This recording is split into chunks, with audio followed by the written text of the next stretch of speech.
आज का टॉपिक हमारे पास है अरिथमेटिक प्रोग्रेशन और अरिथमेटिक सीक्वेंस, जिसको शॉर्ट फॉर्म में ए डॉट बी डॉट लिखते हैं। ये बेसिकली कोई भी एक सीक्वेंस जो है वो अरिथमेटिक सीक्वेंस है या कोई अरिथमेटिक प्रोग्रेशन है या नहीं है, उसको चेक करने का बारे में बात करते हैं, या इसकी डेफिनेशन कह सकते हैं आप इसको। अ सीक्वेंस जो है is called arithmetic sequence if a n negative a n negative one. अगर आप देखिए तो ए एन जो है वो नेक्स्ट टर्म है, ए एन नेगेटिव वन जो है वो प्रीवियस टर्म है। तो नेक्स्ट टर्म में से प्रीवियस टर्म को जब सब्ट्रैक्ट करते हैं, is the same number for all. यानी कि अब ये देखें एग्जांपल, फर्स्ट वैल्यू क्या है, वन है, सेकंड वैल्यू क्या है, थर्ड है। सेकंड में से फर्स्ट माइनस करें तो थ्री माइनस वन करें, टू आ गया। ओके, फिर थर्ड में से सेकंड माइनस करें, फाइव माइनस थ्री तब भी टू आ गया। फिर फोर्थ में से थर्ड, यानी कि सेकंड में से फर्स्ट, थर्ड में से सेकंड, फोर्थ में से थर्ड। इन टू कंसेक्टिव टर्म्स का जब डिफरेंस लेते हैं तो आपके पास वो सबका सेम आना चाहिए। ये अरिथमेटिक प्रोग्रेशन या अरिथमेटिक सीक्वेंस की कंडीशन होती है, और वो मैंने आपको बता दिया है कि वो क्या कहलाता है, हमारे पास उसका डिफरेंस कहलाता है। तो कहता है the difference of two consecutive term of arithmetic progression is called common difference. सब में सेम होता है इसलिए कॉमन डिफरेंस का नाम दिया गया उसको, और इसको रिप्रेजेंट करते हैं डी से। कहता है thus an arithmetic progression is a sequence in which each term after the first term is obtained by adding fixed constant to the previous term। जैसे मैं दूसरी कंडीशन में समझा देता हूँ, आप ये देखें। अब ये थ्री है, वन में टू ऐड किया थ्री है, थ्री में फिर टू ऐड किया फाइव आया, फाइव में टू ऐड किया सेवन आया। प्रीवियस टर्म में एक कांस्टेंट वैल्यू ऐड हो रही है, तो नेक्स्ट टर्म बनती जा रही है आपके पास। ठीक है, उसके बाद वो एडिशन भी हो सकती है, वो सब्ट्रैक्शन भी हो सकती है, दोनों कंडीशन अप्लाई की जा सकती हैं। और जिसके बारे में आप यहाँ पे देखें तो फर्स्ट टर्म ए वन है, फिर सेकंड में ए वन के अंदर डी ऐड हुआ है, फिर उसके अंदर ए वन के अंदर टू डी ऐड हुआ है, तो इस तरह सो ऑन ये चलता जाएगा आपके पास। और ये हमने वैसे 6.1 में क्वेश्चंस किए हैं कि जो लास्ट टर्म होगी वो A one plus N minus one into D आता है हमारे पास, जिसको हम nth टर्म का नाम भी देते हैं, या इसको फॉर्मूला आपने याद रखना है। ये formula basically nth term of mathematic progression का फॉर्मूला है, जो कि क्वेश्चन में यूज होगा। तो इसमें एक और चीज देखें, यहाँ पे लिखता है जो फिक्स्ड वैल्यू होगी, फिक्स कांस्टेंट वैल्यू जो होगी उसको हम कॉमन डिफरेंस का नाम देते हैं, ये बात कर चुके हैं। ये नोट देखें, यहाँ पे नोट में लिखा हुआ A one A two A three so on A N और इन अरिथमेटिक प्रोग्रेशन। यानी एक सीक्वेंस, एक प्रोग्रेशन गिवन है जो अरिथमेटिक है, तो इसका मतलब जब डी की बात करते हैं तो ए टू माइनस ए वन कर लें या ए थ्री माइनस ए टू कर लें, ये बात कर चुके हैं। ये सारे सेम होते हैं, इसको हम कॉमन डिफरेंस का नाम देते हैं। और जो ए एन है वो आपको पता है कि nth टर्म होती है हमारे पास, और क्योंकि सीक्वेंस अरिथमेटिक प्रोग्रेशन है तो इसलिए जो nth टर्म होगी वो अरिथमेटिक प्रोग्रेशन की होगी। यहाँ पे नोट देखें, कहता है first second third and fourth so on nth तक। जब n तक बात करते हैं हम, तो हमारे पास इसको डिनोट करते हैं A one A two A three so on A N respectively. वो आपको पता है इसके बारे में। कहता है nth term from the end of arithmetic progression is m minus n plus one term where m denote the total number of terms of arithmetic progression। Next आप देखें, three numbers A B C are in arithmetic progression if and only if two B is equal to A plus C. अगर आप इनको solve करें, ठीक होगी बात, जैसे मैं यहाँ पे सॉल्व करके दिखाता हूँ आपको। अगर फर्स्ट टू टर्म का डिफरेंस निकालते हैं तो वो आता है b माइनस ए, फिर लास्ट टू टर्म का डिफरेंस निकालते हैं तो वो आता है c माइनस बी। और हमें पता है कि ये दोनों चीजें आपस में इक्वल है क्योंकि दोनों डिफरेंसेस हैं। ये राइट साइड वाला माइनस बी जब इस साइड पे आएगा तो प्लस बी होगा, लेफ्ट साइड वाला माइनस ए जब राइट साइड पे जाएगा तो प्लस का ए हो जाएगा, और ये b प्लस बी हमारे पास टू बी आ जाएगा जो कि a प्लस सी की इक्वल होगा। क्लियर होगी बात यहाँ तक। नेक्स्ट कहता है कि हमारे पास any term except first and last, first और लास्ट के अलावा कोई सी भी टर्म उठा ले, are in arithmetic progression is equal to the half of sum of two terms equidistant from it. मतलब उनका डिस्टेंस इनका सेम है, ठीक है, उसके हाफ के इक्वल बनेगी, जाहिर सी बात है, क्योंकि आपको पता है कि उसमें हम ऐड करते हैं तो हमारे पास आंसर आता है ना। सो वन सारा कुछ यही दिया हुआ है। अभी एग्जांपल देखें, जैसे ये कहता है कि अरिथमेटिक सीक्वेंस है, जो मैंने अभी आपको बात बताई कि middle term of arithmetic progression depends upon the number of terms. इस पे डिपेंड करता है, जैसे ये 1 3 5 7 9 11, ये मेरे पास है जी 3 और 3 6, यानी नंबर ऑफ टर्म 6 है, इसमें नंबर ऑफ टर्म्स 7 है, यानी एक में इवन है एक में ऑड है। अरिथमेटिक प्रोग्रेशन इज इवन, तो मिडल वैल्यूज निकालने, दो मिडल्स वैल्यू होंगी, एक ये है और एक ये होगी, उसके लिए फॉर्मूला यूज किया जाएगा। जैसे एग्जांपल देखें, हमारे पास ऊपर एग्जांपल थी, तो इसमें इवन था तो इसमें मिडिल वैल्यू थी 5 एंड 7 थी हमारे पास, तो ये दो मिडिल वैल्यूज है। If the total number of arithmetic progression is odd, अगर ये ऑड हो जाए तो हमारे पास जारी सी बात है एक ही मिडिल वैल्यू होगी, जो कि हमारे पास उसका फॉर्मूला ये है, और जो एग्जांपल थी उसमें 7 मिडिल वैल्यूज है हमारे। नेक्स्ट है selection of terms in arithmetic progression, यानी कि अगर आपके पास क्वेश्चन आता है, कहता है कि sum of 3 consecutive terms, sum of 4 consecutive terms, इस तरह की कुछ क्वेश्चंस आते हैं, उसके अंदर आपको सिलेक्शन करनी है, यानी लेट करना है, तो आप कैसे लेट करेंगे उसको, ये आपको याद करना होगा। 3 कंसेक्यूटिव टर्म्स होंगी तो आप ये यूज करेंगे ए माइनस बी, ए माइनस डी, फिर ए, फिर ए प्लस डी, या हमारे पास ऑप्शन होगा फर्स्ट टर्म ए ले लें, फिर सेकंड ए प्लस डी ले लें, थर्ड ले लें ए प्लस टू डी। ये दो ऑप्शन है, दोनों में से कोई एक चूज कर सकते हैं। नेक्स्ट हमारे पास आता है 4 कंसेक्यूटिव टर्म्स, उसके लिए आप यूज करेंगे ए माइनस डी, ए माइनस थ्री डी, और फिर ए माइनस डी, ए प्लस डी और ए प्लस थ्री डी लेंगे। यहाँ सेकंड ऑप्शन ये होगा, आप ए ले लें, फिर ए प्लस डी ले लें, ए प्लस टू डी ले लें, ए प्लस थ्री डी ले लें। ओके, और जिस तरह आपका दिल करे चूज की जा सकती है। सपोज दैट अगर ऐसा क्वेश्चन आता है, इसमें लास्ट 4 कंसेक्यूटिव टर्म्स चाहिए होंगी, तो वहां कंसीडर करते हैं एल जो है हमारे पास वो लास्ट टर्म है, तो वो आ जाएगी L minus three D, L minus two D, L minus D और एल बचेगा हमारे पास। नेक्स्ट हमसे कहता है if each term of an arithmetic progression is increase और डिक्रीज, मल्टीप्लाई और divide by the same non zero number, then the resulting sequence is also arithmetic progression. जैसे आप देखिए, एक A1 है, फिर A2 है, AN तक है। अब इसमें K ऐड कर लें या सब्ट्रैक्ट कर लें, हम एडिशन की बात करते हैं। इसमें K ऐड कर लिया, इसमें K ऐड कर लिया, हर टर्म के अंदर K ऐड हुआ है, तो तब भी वो जो आंसर बनेगा वो अरिथमेटिक प्रोग्रेशन ही रहेगी। बट एक कंडीशन है कि ये सेम वैल्यू होनी चाहिए। जैसे मैं एग्जांपल देता हूँ आपके पास, हमारे पास है जी 1 3 5 7 9, सो वन चलता जाएगा। अगर मैं इन सब के अंदर 1 1 ऐड कर दूं, तो 1 में 1 ऐड किया तो 2 आ गया, 3 में 1 ऐड किया 4 आ गया, 5 में 1 ऐड किया 6 आ गया, 7 में 1 ऐड किया 8 आ गया, 9 में 1 ऐड किया तो 10 आ गया। अब इन सबका डिफरेंस 2 2 2 आ रहा है, तब भी ये कॉमन डिफरेंस सेम रहेगा, तो ऑटोमेटिकली फिर वो अरिथमेटिक प्रोग्रेशन रहेगी। इस तरह मल्टीप्लाई के वाले तब भी वही आना है, अगर डिवाइड के वाले तब भी वही आना है, बट चेंज क्या आ रहा है आपके पास, जब आप एडिशन सब्ट्रैक्शन की बात करते हैं तो कॉमन डिफरेंस डी रहेगा, जब मल्टीप्लिकेशन की बात करते हैं तो जो मल्टीप्लाई हो रहा होगा वो डी से मल्टीप्लाई हो जाएगा, डिवीजन की बात करते हैं जो डिवाइड कर रही होगी वैल्यू वो डी को भी डिवाइड करेगी। ये कॉमन डिफरेंसेस हैं, एज ऑब्जेक्टिव इसको याद कीजिएगा आप लोग। कहता है द टर्म बाय एडिशन और subtraction of two arithmetic progression is also an arithmetic progression. आप कोई सी दो, आपके पास अरिथमेटिक प्रोग्रेशन या अरिथमेटिक सीक्वेंस गिवन है, आपके पास दो सेपरेट गिवन है, आप उन दोनों को ऐड करें जो आंसर आए, या दोनों को सब्ट्रैक्ट करें जो आंसर आए, वो भी अरिथमेटिक प्रोग्रेशन ही होगी। सो नेक्स्ट हम मूव करते हैं एक्सरसाइज 6.2 की तरफ। जी हम कर रहे हैं एक्सरसाइज 6.2, क्वेश्चन नंबर 1 हमारे पास मौजूद है। कहता है find the common difference and the write the next two terms of each arithmetic sequence. ये अरिथमेटिक सीक्वेंस मौजूद है, तो हमें पता है यहाँ पर जो फर्स्ट टर्म है हमारे पास वो 9 है, और जो सेकंड टर्म है वो 16 है।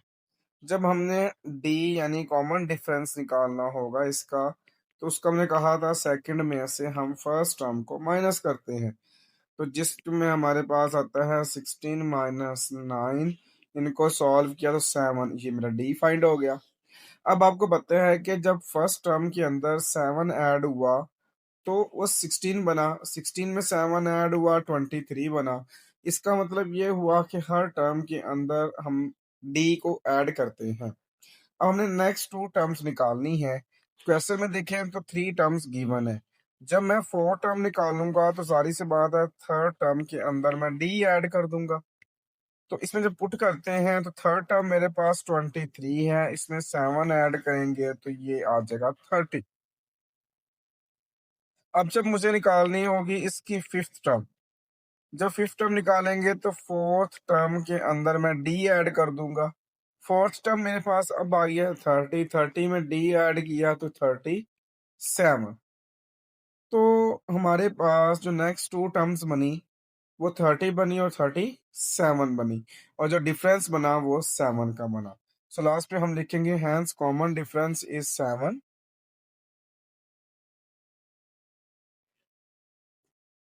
Common difference is 7 and next two terms are 30 and 37। और इसी के साथ आपका फर्स्ट पार्ट भी कंप्लीट हो गया। नंबर 2 दिया हुआ है, फर्स्ट वैल्यू 5 है, यानी कि A1 जो है वो 5 है, A2 जो है वो 5 प्लस स्क्वायर रूट 2 है। जब हम इसमें डिफरेंस निकालेंगे तो हमने कहा था second value minus first value कर लेते हैं। जो सेकंड वैल्यू है वो है 5 plus square root 2, minus first value करें तो वो 5 है, तो 5 से 5 क्या हो गया हमारा कैंसर।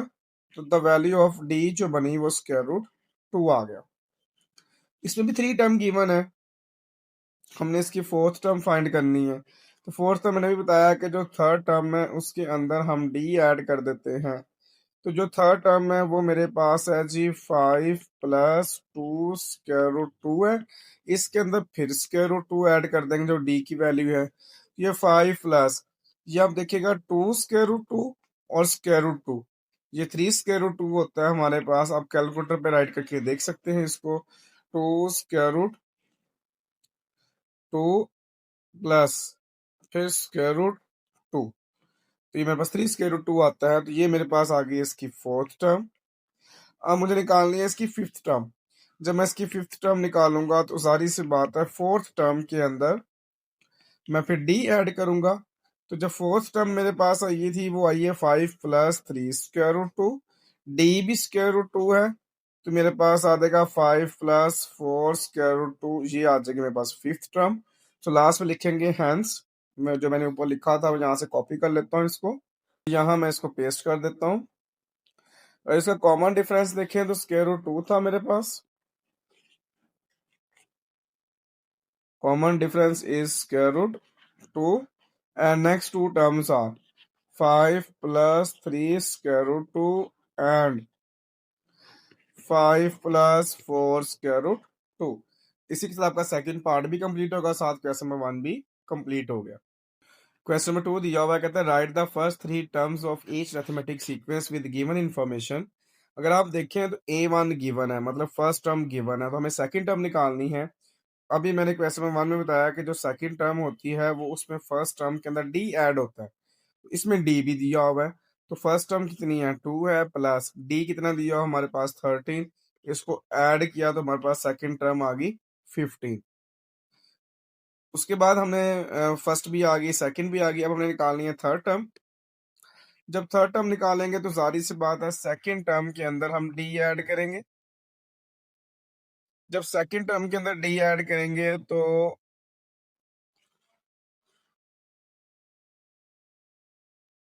हमारे पास आएगा सेकंड टर्म जी 15 प्लस डी मेरे पास कितना है यहाँ पे 13, तो ये मेरे पास आ जाएगा 28। तो इसका मतलब जो जो थर्ड टर्म बनी वो 28 आ गई। लास्ट पे लिखेंगे हैंस फर्स्ट 3 टर्म्स आर, वो कौन कौन सी हैं जी, 2 गिवन थी, 15 और 28। इसी के साथ आपका फर्स्ट पार्ट भी कंप्लीट हो गया। सेकंड पार्ट देखिए ये भी बिल्कुल ऐसी है, A1 दिया हुआ है, हमने A2 निकालना है। वो फर्स्ट टर्म के अंदर हम डी ऐड करते हैं, जो फर्स्ट टर्म है वो 12 है, 12 प्लस माइनस 13। इसका मतलब 12 माइनस 13 निकालेंगे तो -1 आ जाएगी। जब हमने थर्ड टर्म निकालनी होगी तो सेकंड टर्म के अंदर हम फिर डी ऐड करते हैं। वैसे इसका एक और फार्मूला भी है, लेकिन क्योंकि मैंने क्वेश्चन में 1 आपको इस फार्मूले से करवाए हैं तो इसलिए मैं इसको इस फार्मूले से कर रहा हूँ। -1 A2 की वैल्यू आ गई, डी की वैल्यू -13 आ गई, तो -1 -13 जो कि -14 आ गई। ये इसकी थर्ड वैल्यू आ गई। फर्स्ट वैल्यू गिवन थी, सेकंड और थर्ड वैल्यू हमने खुद निकाल ली। और लास्ट में हम सेंटेंस लिखते हैं hence first three terms are. और वो फर्स्ट वैल्यू हमारे पास 12 थी। ठीक हो के बाद यहाँ 12 राइट कर देते हैं, फिर -1 है और फिर -14 है। इसी के साथ आपको पार्ट नंबर 2 भी कंप्लीट होगा और साथ ही आपको क्वेश्चन नंबर 2 भी कंप्लीट हो गया। क्वेश्चन नंबर 3 दिया हुआ है, find an+1 and a2n if. हमारे पास गिवन है an जो कि 4 + 3n की इक्वल है। अब एक चीज देखें, यहाँ पर n है और यहाँ पर है n+1। हमें n की जगह पर n+1 चाहिए, तो इसलिए मैं करता हूँ by replacing n with n+1। तो जहां जहां n है वहां n+1 लगा देंगे। तो देखिए ये n+1 बन गया लेफ्ट साइड में। इसको सॉल्व करते हैं राइट साइड को। 3 को मल्टीप्लाई करवाया तो 3n+3। तो यहाँ पर an+1 जो है वो 4 + 3 7, 7 + 3n, ये मेरा इसका आंसर आ गया फर्स्ट वाला। फिर हमने निकालना है a2n। फिर हम लिखते हैं क्वेश्चन। क्वेश्चन क्या है मेरा, an is equal to 4 + 3n। लेकिन अब देखिए मुझे 2n चाहिए। इसका मतलब अब जो n रिप्लेस होगा वो 2n से होगा। By replacing n with 2n, तो यहाँ पे आ जाएगा a2n is equal to 4 + 3 into 2n। तो a2n is equal to 4 + 3 2 jar 6n। ये आपका a2n भी फाइंड हो गया और इसी के साथ आपका क्वेश्चन नंबर 3 भी कंप्लीट हो गया। क्वेश्चन नंबर 4 दिया हुआ है, find the indicated terms of the following arithmetic sequence. A1 given है, D गिवन है, A14 निकालना है। अब देखें, अगर मैं प्रीवियस फॉर्मूला की बात करता हूँ तो A14 होता था A13 + D, लेकिन A13 तो मेरे पास क्वेश्चन में है ही नहीं। तो इसका मतलब है मैं इस क्वेश्चन में ये वाला फॉर्मूला यूज नहीं कर सकता। फिर आपने एक फॉर्मूला पढ़ा था nth टर्म फॉर्मूला, वो क्या होता था हमारे पास, an is equal to A1 + n-1 into D। वैसे आप क्वेश्चन नंबर 2 में ये फॉर्मूला भी यूज कर सकते थे। अगर आप देखें A14 है, A14 का मतलब नंबर ऑफ टर्म्स हमने 14 निकालनी है। तो यहाँ मैं क्या करूंगा, n की जगह पर 14 पुट कर दूंगा। तो यहाँ जब 14 पुट करते हैं तो ये A14 आता है। जो A1 की वैल्यू है वो 3 है, n की जगह पे 14 -1, और जो D की वैल्यू है वो क्वेश्चन में दी हुई है 7। इसको सॉल्व करते हैं, 3 + 14 -1 करते हैं तो 13 आता है, और 13 मल्टीप्लाई बाय 7। जब 13 को 7 से मल्टीप्लाई करते हैं तो ये 91 आता है, और जब इसमें 3 ऐड करते हैं तो 94 आता है। तो ये मेरी इसकी आ गई 14 टर्म। और इसी के साथ आपका फर्स्ट पार्ट भी कंप्लीट हो गया। सिमिलरली बिल्कुल इसका सेकंड पार्ट है, बस यहाँ पर हमें खुद वैल्यूज कुछ फाइंड करनी पड़ेंगी।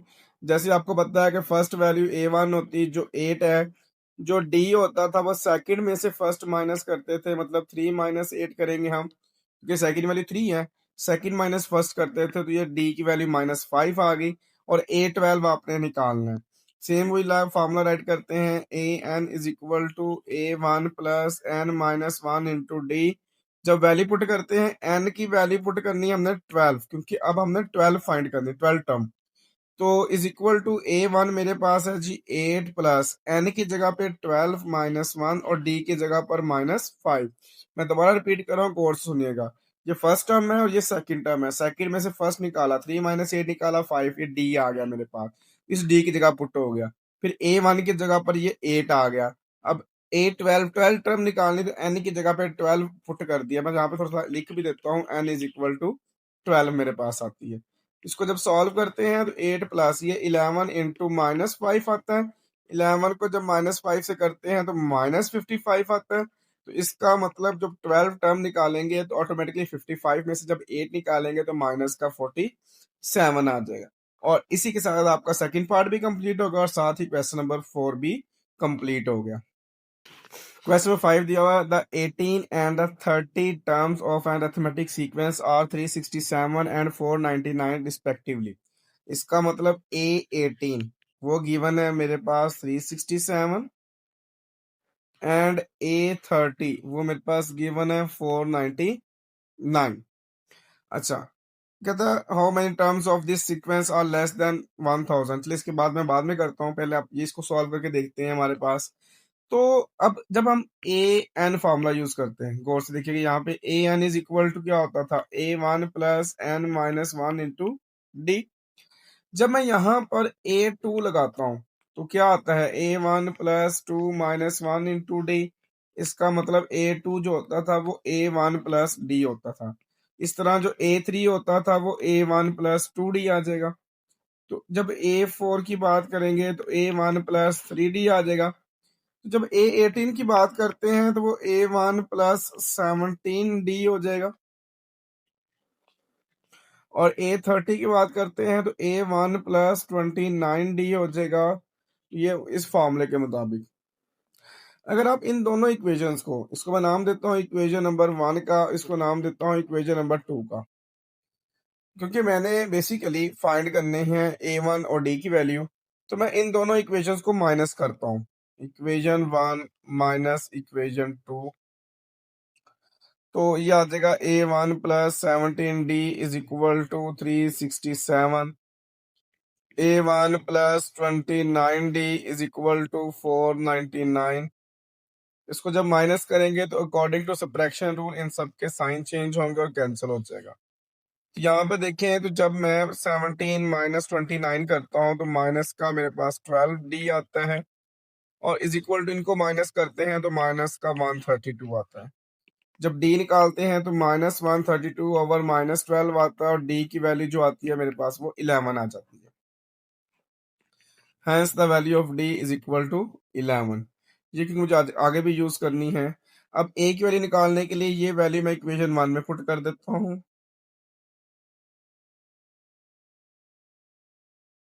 Bye putting d is equal to 11 in equation number 1, तो मेरे पास आ जाएगा A1 plus 17 into 11 is equal to 367। ये A1 प्लस 17 को जब 11 से करेंगे तो ये 187 आ जाएगा is equal to 367। A1 is equal to 367 minus 187, so A1 is equal to 180 आ जाएगा। A1 भी फाइंड हो गया, डी भी फाइंड हो गया। क्वेश्चन की कंडीशन हमारे पास देखें, क्वेश्चन कंडीशन ये थी कि हमने नंबर ऑफ टर्म्स निकालनी है। इस सीक्वेंस में कितनी टर्म्स होंगे जो लेस देन 1000 पे जाएंगे। तो हम कंसीडर कर लेते हैं कि हमारे पास जो लास्ट टर्म आएगी ना वो ए एन ले लेते हैं, जो कि लेस देन 1000 हो। अब ए एन का फॉर्मूला हमने पढ़ा हुआ है, A1 plus N minus one into d less than 1000। A1 मेरे पास आया 180 प्लस एन हमने फाइंड करना है, डी मेरे पास आया 11 लेस देन 1000। 180 प्लस 11 को मल्टीप्लाई करते हैं तो 11 N minus 11 less than 1000।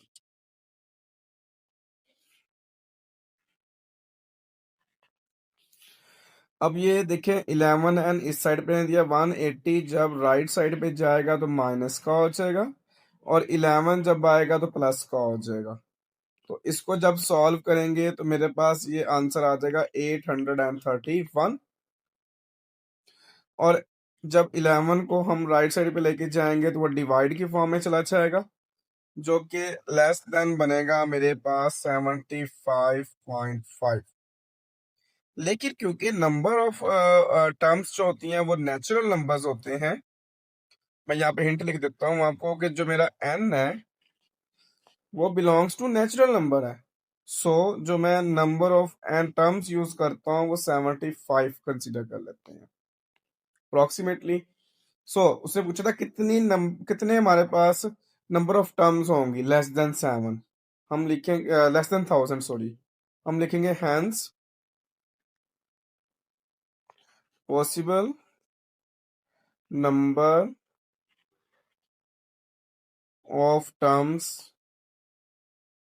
Less than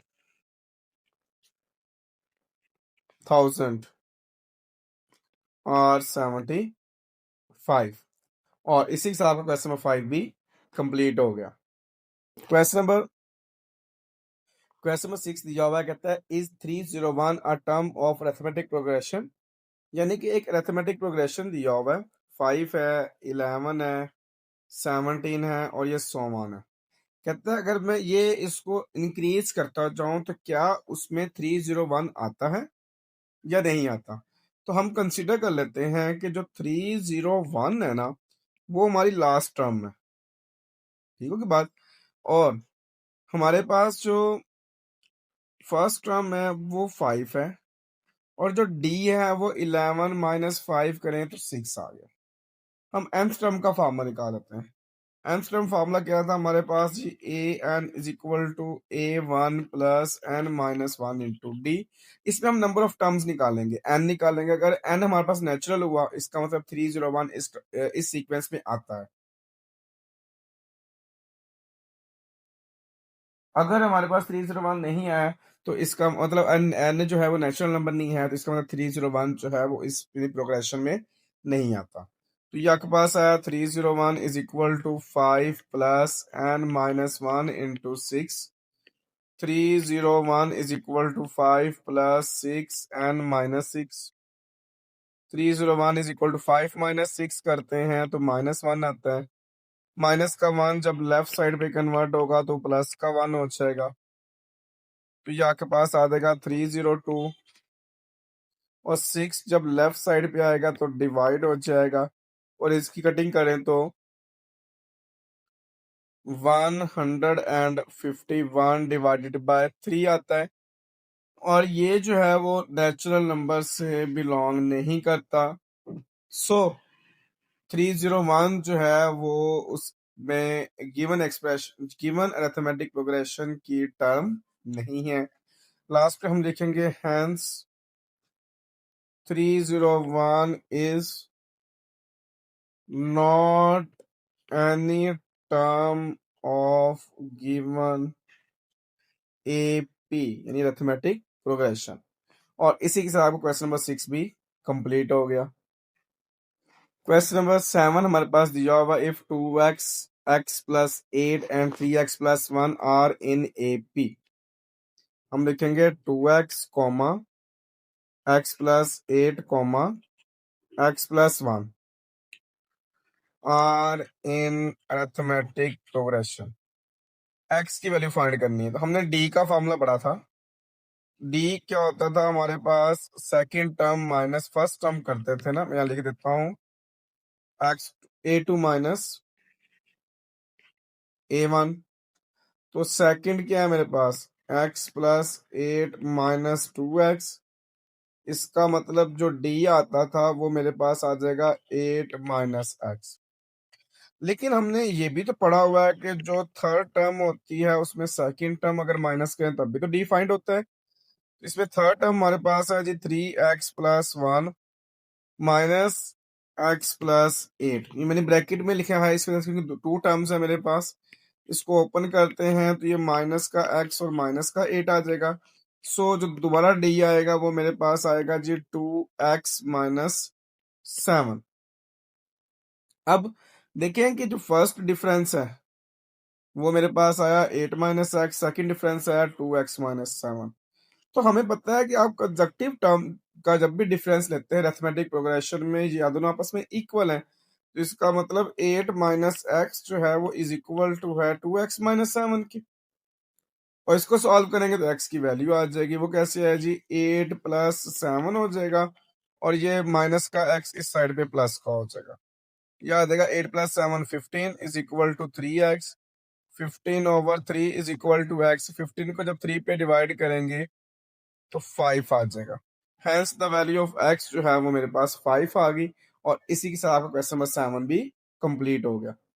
question number 8 दिया हुआ है, ये same to same question number 6 की तरह इसका सोल्यूशन होना है। कहता है कि which term of arithmetic progression 3, 8, 13 so on is 123। ये जो 123 है ना, ये कौन सी टर्म नंबर है? ठीक होगी बात। यानी कि जैसे हमने क्वेश्चन नंबर 6 को सॉल्व किया, सारा सोल्यूशन वही है। जो फर्स्ट टर्म है वो मेरे पास 3 है, जो डी है वो 8 - 3 है जो कि 5 है, और जो 123 है ये कंसिडर कर लेते हैं ये nth टर्म है। हमने n फाइंड करना है, तो इसमें फार्मूला लगाते हैं nth term formula. A N is equal to A1 + n - 1 into d. A n मेरे पास है जी 123, A1 मेरे पास है जी 3, n मैंने फाइंड करना है, जबकि डी मेरे पास 5 है। यहाँ के पास आ जाएगा 3 + 5n - 5 123। 3 - 5 करते हैं तो ये -2 आता है, और -2 जब लेफ्ट साइड पे आएगा तो ये +2 हो जाएगा, और ये आ जाएगा 125 इज इक्वल टू 5n। 125/5 करते हैं तो ये n आता है। इसका मतलब जो वैल्यू ऑफ n बनेगी वो 25 बन जाएगी। तो n क्या था जी? नंबर ऑफ टर्म्स, वो हमने इसमें फाइंड करनी थी, और इसी के साथ क्वेश्चन नंबर 8 भी सॉल्व हो गया। क्वेश्चन नंबर 9 दिया हुआ है, इसमें भी अरिथमेटिक प्रोग्रेशन गिवन है। वो मेरे पास है जी 30 है, 29.5 है, फिर 29 है, और ये 100 है। कहता है ये ना देखिए वैल्यू डिक्रीज होती जा रही है। कहता है वैल्यू कम होती होती होती नेगेटिव टर्म स्टार्ट होगी, तो आपने बताना है जो फर्स्ट नेगेटिव टर्म होगी ना वो कौन सी होगी। मतलब कि अब वो 10th नंबर होगा, 20 होगा, 30 होगा, 40 होगा, वो कौन सी टर्म होगी वो हमें निकालनी। जैसे फर्स्ट पे देखें 30 है, सेकंड पे 29.5 है, इस तरह।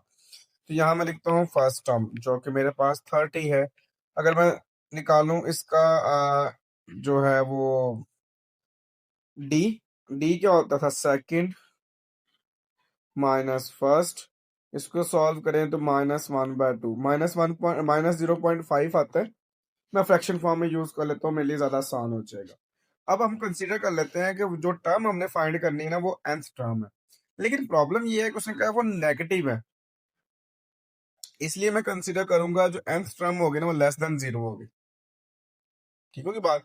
अब इसको सॉल्व कर लेते हैं। वो क्या फार्मूला था? A1 + n - 1 into D <0। इसमें A1 की वैल्यू पुट करते हैं जो कि 30 है, प्लस n हमने फाइंड करना है, जो D की वैल्यू है वो -1/2 है, और ये <0 है। इसको हम सॉल्व कर लेते हैं। प्लस का 30 जब राइट साइड पे जाएगा तो ये माइनस का 30 हो जाएगा, तो ये मेरे पास आ जाएगा n - 1 इंटू -1/2 -30 हो जाएगा। फिर जब ये n-1 इंटू ये -1 इधर रह जाएगा, जब 2 इस साइड पे मल्टीप्लाई होगा, 30 × 2 करेंगे तो 60 रह जाएगा। माइनस को इससे मल्टीप्लाई करते हैं तो -n+1 -60।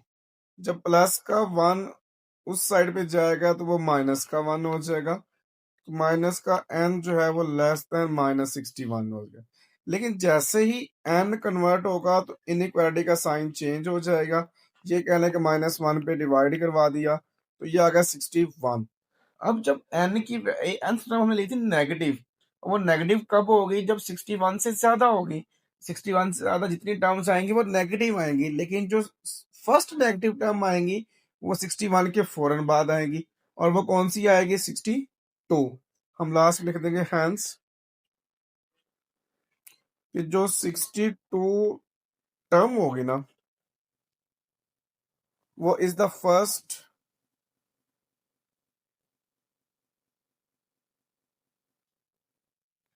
नेगेटिव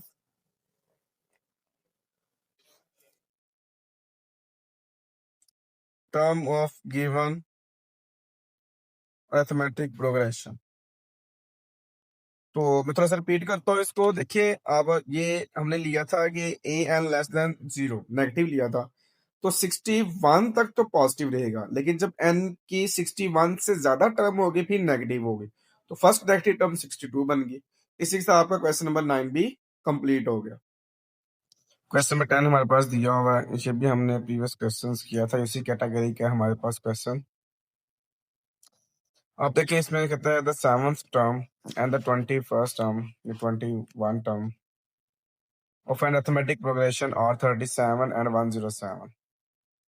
यानी कि जो 7 टर्म है वो हमारे पास है जी 37, और जो 21st या 21 है वो मेरे पास है जी 107।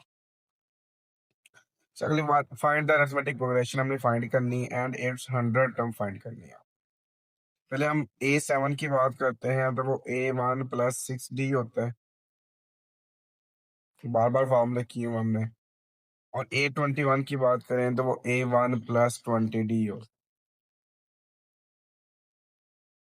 और ये आपके पास बन गई दो इक्वेशंस।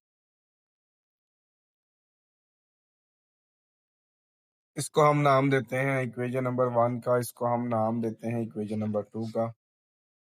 अगर मैं इन दोनों इक्वेशंस को माइनस कर दूं, इक्वेशन 1 माइनस इक्वेशन 2, क्योंकि मुझे ए और डी की वैल्यू फाइंड करनी है। A1 plus 6D is equal to 37, A1 plus 20D is equal to 107।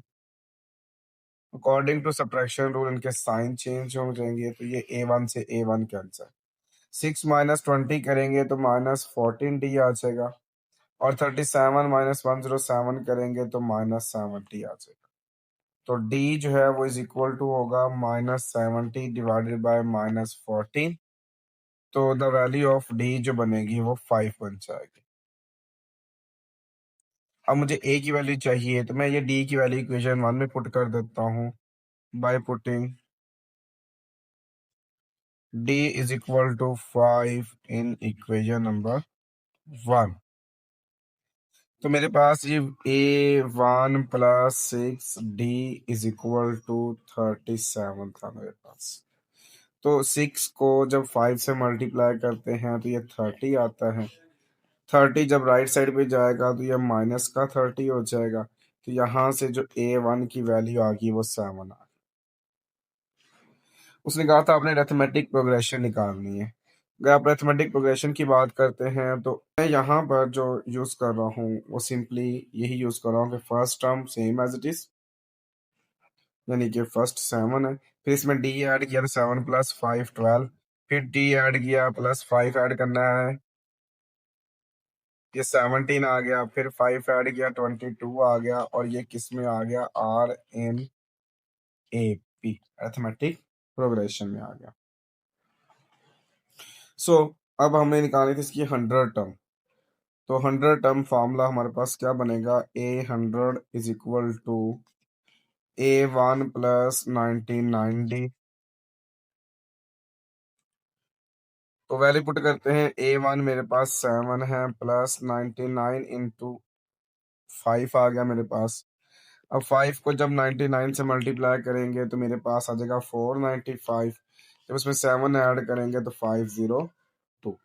ये हमारे पास 100 टर्म आ गई, और इसी के साथ आपका क्वेश्चन नंबर 10 भी कंप्लीट हो गया। क्वेश्चन नंबर 11 हमारे पास दिया हुआ, इफ 1/a-c और 1/b-c 1/b-a are in arithmetic progression हमारे पास मौजूद है। कहता है then show that a-b/a-c is equal to a-c/b-a। ये हमने इसके अंदर प्रूफ करना है कि 1/a-c फिर 1/b-c और 1/b-a, ये मेरे पास है जी आर इन अरिथमेटिक प्रोग्रेशन। जब प्रूव करने की बात आती है तो हम क्या करते हैं कि कॉमन डिफरेंसेस निकालते हैं। जब फर्स्ट टू वैल्यू का कॉमन डिफरेंस निकालेंगे तो क्या आएगा, 1/b-c माइनस 1/a-c। जी के आ गया हमारे पास, डी आ गया। जब नेक्स्ट निकालते हैं कॉमन डिफरेंस यानी लास्ट टू वैल्यूज का, तो third value minus second value मेरे पास आ जाती है। अब आपको पता है कॉमन डिफरेंस आपस में इक्वल होते हैं, तो इसका मतलब 1/b-c माइनस 1/a-c, ये इज इक्वल टू हमारे पास है 1/b-a minus 1/b-c। Left side पे एलसीएम लेते हैं, तो ये आ जाएगा b-c इंटू a-c, तो b-c कैंसल, तो a-c minus b-c। Right side पे भी एलसीएम ले लेते हैं, तो ये आता है b-a इंटू b-c, तो ये b-a कैंसल, तो यहाँ पर b-c कैंसल। अगर आप ऊपर ब्रैकेट ओपन करें तो वो a-c minus b plus c over b-c into a-c। यहाँ ब्रैकेट ओपन करें तो b-c minus b plus a over b-a into b-c।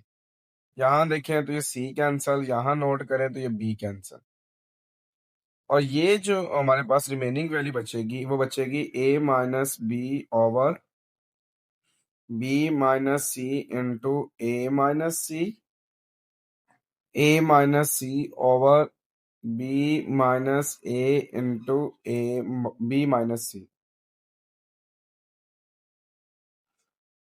उसके बाद आप देखें तो ये b-c से b-c कैंसिल हो गया हमारे पास, तो पीछे बचा a-b over a-c is equal to a-c over b-a। Last पे हम लिखते हैं हेंस प्रूफ,